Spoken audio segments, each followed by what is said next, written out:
অনেক দিন আগে হৃদয়পুর নামক একটি গ্রামে একটি লোক তার স্ত্রীর সাথে বসবাস করত। তাদের একটা সৎ মেয়েও ছিল। গিন্নি, ও গিন্নি, ঘাস কাটা ঝুড়িটা কই রাখলে? দেখো, বারান্দার পাশেই রাখা আছে। রূপা কোথায়? রূপাকে তো দেখছি না। ও মেয়ের কথা কে জানে কি করে বেড়াচ্ছে। একটু দেখেও রাখতে পারো। তোমার মেয়েকে দেখতে আমার বইয়েই গেছে। যা করে করুক, আমার কি। একটা কাম কাজ কিছু ঠিক মতো করবে না বাড়ির, সব সময় টো টো করে বেড়াবে। আহা গিন্নি, এমন করে বলছো কেন? মা মরা মেয়েটা আমার শুনলে কি ভাববে বলো তো? যা ভাবে ভাবুক, তাতে আমার কি যায় আসে। এত বকো না গো, আমি মাঠে ঘাস আনতে যাচ্ছি। যাও যাও, মেয়ের জন্য একেবারে দরদ উতলে পড়ছে।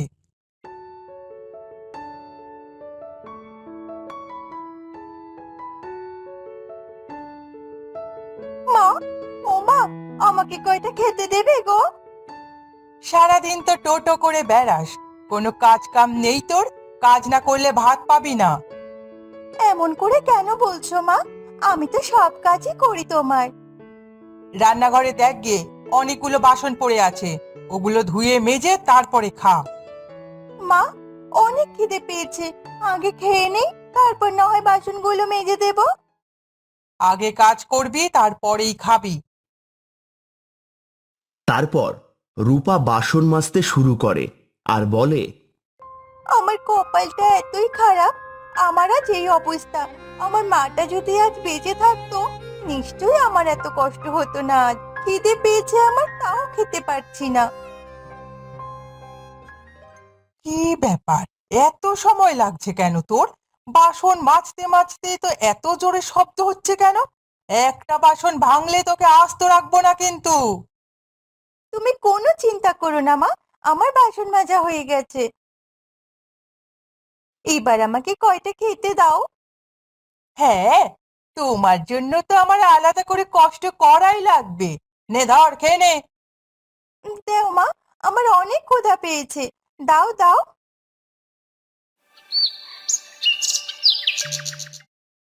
কি রে, তোকে সে কখন থেকে উঠোন ঝাড়ু দিতে বলেছি, এখনো ঝাড়ু দেওয়ার কোনো খোঁজ খবর নেই। আমি এখনই উঠান ঝাড়ু দিয়ে দিচ্ছি।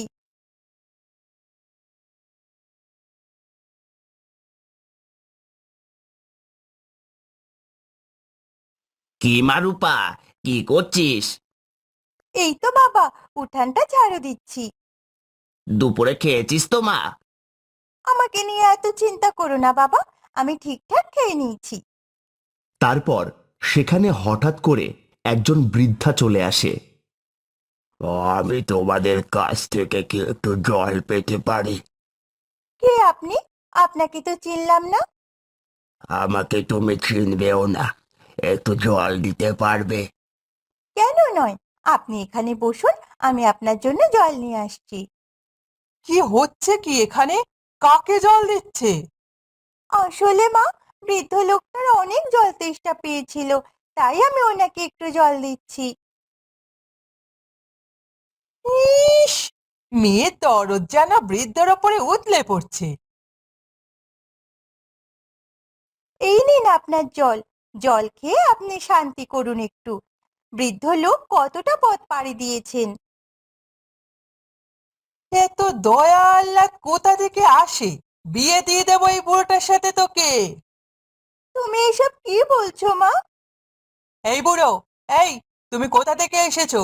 আর তোমার বাড়িতে কে আছে? আমার কেউ নেই, আমি শুধু একাই থাকি, আমার কেউ নেই। তাহলে তো ভালোই হয়, তোর সাথে বুড়োটার এবার বিয়ে দিয়ে দেব। তুমি এসব কি বলছো? না, এমনটা বলো না মা। ঠিকই তো, এই বৃদ্ধটার সাথে কি ওর যায় নাকি যে তুমি ওকে ওনার সাথে বিয়ে দিতে চাচ্ছ? তুমি চুপ থাকো, আমি যা বলছি সেটাই ঠিক। আমার উপরে কথা বলতে এসো না, তাহলে তোমার একুলো যাবে, ওকুলো যাবে। এভাবে আমার জীবনটা নষ্ট করে দিও না মা, দোহাই তোমার। ওরে মুখ পুরি, দরদ উতলে পড়ছে এখন। বিয়ে দিতে পারবো না। তোকে তো আমি ওর সাথেই বিয়ে দেব। তুই মেনে নেওয়া এতেই তোর ভালো হবে। এই যে, আপনাকে তো আমি ভালো মনে করেছিলাম। আপনি একজন বৃদ্ধ, আমার দাদার বয়সী, আমাকে বিয়ে করতে চাচ্ছেন? এই যে, তোমার কোনো সমস্যা নেই তো ওকে বিয়ে করতে? তাহলে আমি বিয়ের সব আয়োজন করছি। যা, তুই প্রস্তুত হয়ে নে। তারপর রূপা ও সেই বৃদ্ধের বিয়ে সম্পন্ন হয়। একটা আজব কাণ্ড ঘটে যায়। হঠাৎ সেই বৃদ্ধটি একটি সুন্দর যুবকে পরিণত হয়। এটা আমি কি দেখছি? আরে বাহ, তুমি কিভাবে এরকম হলে? আমারও তো একই প্রশ্ন। তুমি কিভাবে বৃদ্ধ থেকে হঠাৎ করে এরকম সুন্দর তাগড়া যুবক হয়ে গেলে? এসব দেখে থমকে যায় রূপা। আর তখন সেই যুবক ছেলেটি বলে, আমার নাম হলো সিমন। ভালোইপুর নামক একটি রাজ্যে আমার বসবাস। বাবা ছিলেন সেখানকার একজন মোড়ল। তোমার কথা ঠিক বুঝতে পারলাম না, তুমি কি বলতে চাইছো?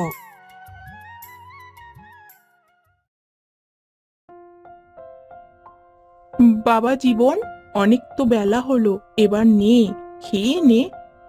আমি কিছু খাবো না তো, এসব আমার সামনে থেকে নিয়ে যাও। কেন খাবি না বাবা? মা বাবাকে আমাকে একটা ঘোড়া কিনে দিতে বলো, তবেই আমি যাব। তোর বাবাকে আমি বলবো, সে নিশ্চয়ই তোর ঘোড়াটাই কিনে দেবে। তুই আমাদের একমাত্র সন্তান, তোকে না দিলে আর কাকে দেবে? নে বাবা, তুই খেয়ে নে। হঠাৎ সেখানে একজন বৃদ্ধ উপস্থিত হয়। কিছুদিন ধরে হলো আমি কিছু খাই না মা, আমাকে কিছু খেতে দেবে? এ কি, বলা নেই কওয়া নেই, আপনি কেনই বা বাড়ির ভেতরে ঢুকে এসেছেন? আপনার তো সাহস কম না? আসলে মা, আমার অনেক ক্ষুধা লেগেছে, কিছু খেতে দেবে? এখানে কি তোমার দেখে মনে হচ্ছে তুমি খাবার পাবে? যত সব ভিখারি লোকজন এসেছে, যাও যাও, এখান থেকে বেরিয়ে যাও। হ্যাঁ যান, এখান থেকে আপনি এক্ষুনি চলে যান, কোনো খাবার পাবেন না। এভাবে মানুষের সাথে আচরণ করতে নেই। আসলে বড় লোকেরা অনেক নির্দয় হয়। তোমাদের তোমার ছেলেকে আমি একটা অভিশাপ দিয়ে যাচ্ছি।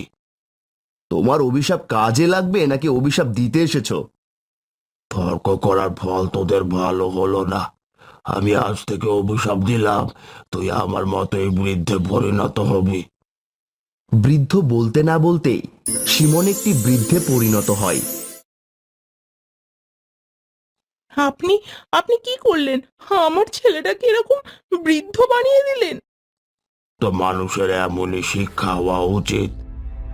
আমার আমার ছেলেটাকে মাফ করে দিন। আর আপনি যা বলবেন আমি তাই শুনবো। আপনি আপনি দয়া করে ওকে ভালো করে দিন। আমি ওকে ভালো করতে পারবো না। হলেও হলেও ও সেই যুবকে আবার পরিণত হবে কি করে? আমার কাছে কোনো সমাধান নেই, তবে একটা উপায় আমি বলে দিতে পারি। কি উপায়? আপনি আমাকে বলেন, আমি সব করতে রাজি আছি। তোমার ছেলে আজ থেকে পথে পথে বেরোবে। বেরিয়ে যদি কোনোদিন কোনো যুবতী মেয়েকে বিবাহ করতে পারে, তাহলে সেদিনই আবার যুবকে পরিণত হবে। কি বলছেন আপনি? এটা কিভাবে সম্ভব? কোনো যুবতী মেয়ে কি ওকে বিয়ে করবে? এছাড়া আর কোনো উপায় নেই। ও, তাহলে এই ব্যাপার, ভালোই হয়েছে। এবার আমার মেয়েটা একটু সুখে শান্তিতে থাকতে পারবে। এবার থেকে আর কোনো সমস্যাই হবে না। আমি কখনোই ভাবতে পারিনি আমার জীবনটা এভাবে উল্টে যাবে। হয়েছে হয়েছে, আর ন্যাকামি করা লাগবে না। আপনি তো ওর সৎ মা, তাই কখনো ওর কষ্টটা বুঝতেই পারেননি। আমি রূপাকে আজই আমার রাজ্যে নিয়ে যাওয়ার ব্যবস্থা করতে চাই। ও আমার সাথে গেলে অনেক ভালো থাকবে। তুমি একদম ঠিক বলেছো বাবা। মেয়েটা আমার এতদিন বড্ড কষ্ট করেছে। তোমাদের জন্য আমার অনেক অনেক আশীর্বাদ রইল। তুমি এবার চুপ করবে? অনেক হয়েছে। মা, তুই কোনো চিন্তা করিস না। তুই ভালো থাকলেই আমি সুখে থাকতে পারবো। বাবা, তুমি ভালো থেকো। তুমি ছাড়া তো আমার আপন বলতে কেউ নেই। পারলে আমাকে গিয়ে মাঝে মাঝে দেখে এসো। হ্যাঁ বাবা, আপনি মাঝে মাঝে গিয়ে রূপাকে দেখে আসবেন, আর আমরাও মাঝে মাঝে আসবো, আপনি কোনো চিন্তা করবেন না। শিমন রূপাকে নিয়ে তার রাজ্যে ফিরে যায়, আর সেখানে গিয়ে রূপার সব কষ্ট দূর হয়ে যায়। তারা সুখে শান্তিতে বসবাস করতে থাকে।